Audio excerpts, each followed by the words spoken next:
Good morning. My talk today will concentrate on the many different requirements which were faced by early educators. Children and communities, in order to provide schooling for an area, the requirements were mostly due to the time period of the day and the economic situation of the town. Throughout the early settlements of the 15 and 1600s, any schooling was carried out in the individual's homes. Formal education was only for the wealthy. These families usually employed private tutors who would come to their homes to teach their children. In many circumstances, the private tutor would be offered lodging in the family's home as part of their salary. Families of working class and small shop owners had to rely on a simpler version of homeschooling for their children. This was done mainly through Bible readings. You have to remember, every family had a Bible, and it was customary for family members to gather in the evening and read verses together. Children were taught Bible verses to build character. Usually, each member would take turns reading a Bible verse. And hard to believe, in the 1800s, more people were literate than some areas are today because of this. Eventually, a church would be constructed for group services. As the community grew, school buildings were constructed by the residents. As our country grew, so did the requirements for education and for the educators. Today, many of these necessary requirements seem archaic, but at the time, they were necessary. I'd like to begin with the 1700s. This was a time of colonization, early crude settlements, and limited funds. Very few settlements had family units. The few who did were the rare successful areas of a given town, and these usually were the lands surrounding the riverbanks where commerce and trade would be carried out.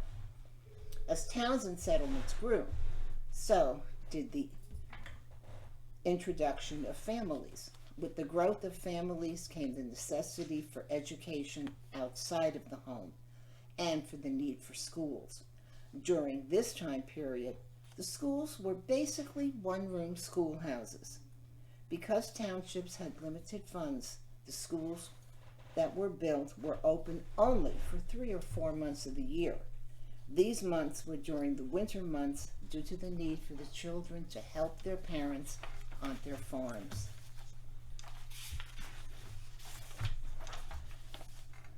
The salaries for teachers were extremely low. Teachers were paid small monetary salaries with provisions for living conditions with one of the town families. Due to the need for teachers to travel from town to town where the provisions were available, the early members were always men. It was not considered proper for a young woman to consider such employment and to be on the move from her home. By the 1800s, teaching positions in schools became more permanent. By the mid-1800s, teaching positions were open to young, single women only. The length of the school year also increased for towns. The calendar would still revolve around an agrarian life. Schools began in the fall after harvesting and usually ended at the start of summer, when extra hands would be needed on the family farm. Spring planting would also require a lengthy time off in order for children to help with those requirements. Even with the extended school time, the teachers were still not paid very much. Most teachers, especially the women, were still required to live with a prominent family, usually the minister's family or the family of one of the town officials. The daily duties of the early school teacher were consuming and tedious. The teacher would have to open the school building, start up the wood stove, which was the only source of heat for the schoolhouse, sharpen the available pencils with a small pocket knife, and line them up on her desk for her to distribute to the children as they entered. At times, if there were more students than pencils, he or she would have to decide which children would share a pencil for the day. The teacher would also have to fill the water pail with water from a nearby stream and place the drink ladle in the pail. This was the only source of drinking water for the students and teacher during the day, and the use of the ladle was shared by everyone. Needless to say, it was very easy to get very sick very quickly. At the start of the school day, she would ring the school bell, calling the children to school. Sometimes this was a cowbell or a handheld bell like this one. If the area was prosperous enough, the school might have a school bell positioned in a belfry on the roof with a rope going through the ceiling for the teacher to pull.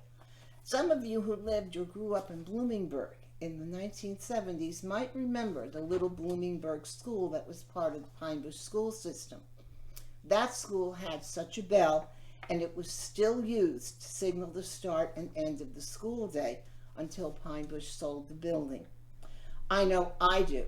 I used to substitute at that school and was always asked if I could ring the bell when I was there, and they always let me do it. There were different requirements for early students during that time also.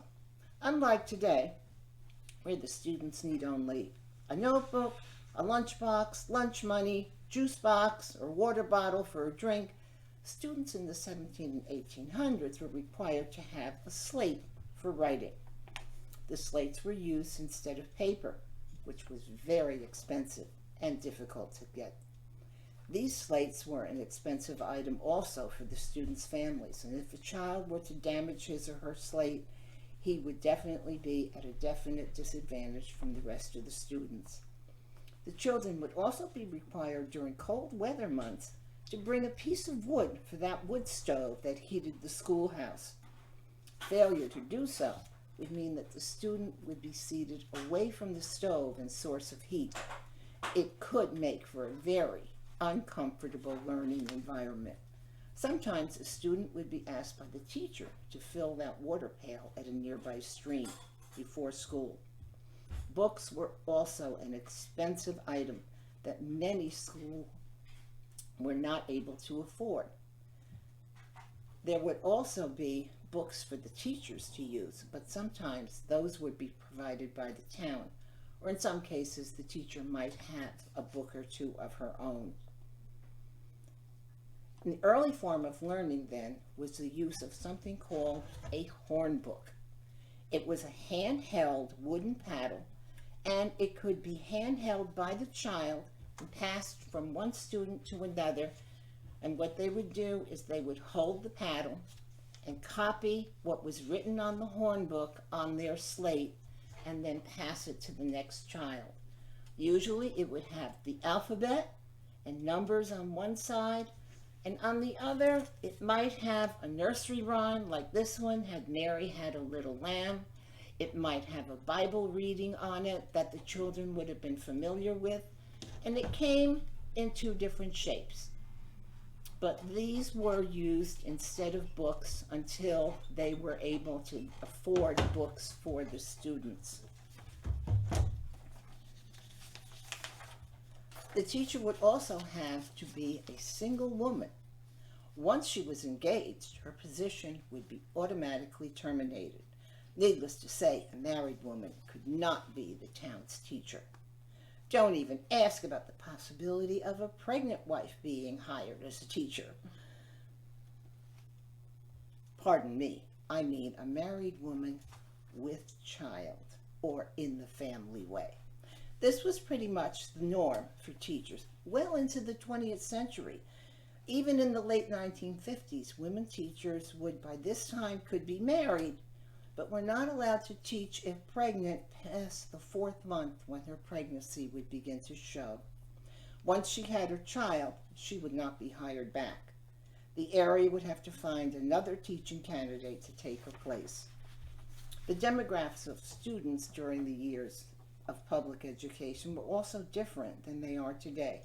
In the 17 and early 1800s, most schools were still attended by the children of the elite families of the area. Many schools required fees or tuition to be paid, and these fees would help the cost of hiring the teacher for that particular school. There were many families that were not able to afford the cost, but still wanted their children to receive an education. In many of these families, the fathers were tradesmen. Their trades might range from carpenters, masons, stonecutters, woodcutters, mill owners, blacksmiths, and others. In some areas, fathers would approach the town leaders and propose an idea allowing them to build a school for the area. They would provide their expertise, materials, and build the school at no expense to the town, with the provision that children of these tradesmen would be able to attend school and receive an education. As a result, many school districts became known by these agreements. The agreement became part of the school district's name in many areas. And in this county, there are quite a few. Tuxedo Union Free, Chester Union Free, Greenwood Lake Union Free, and Newburgh Free Academy are just some examples. And the first high school in New York State to offer free higher education to all resident children was the Newburgh Free Academy in the late 1890s. It's why it has that for its name. The outfit I have chosen today is typical of what a teacher would wear.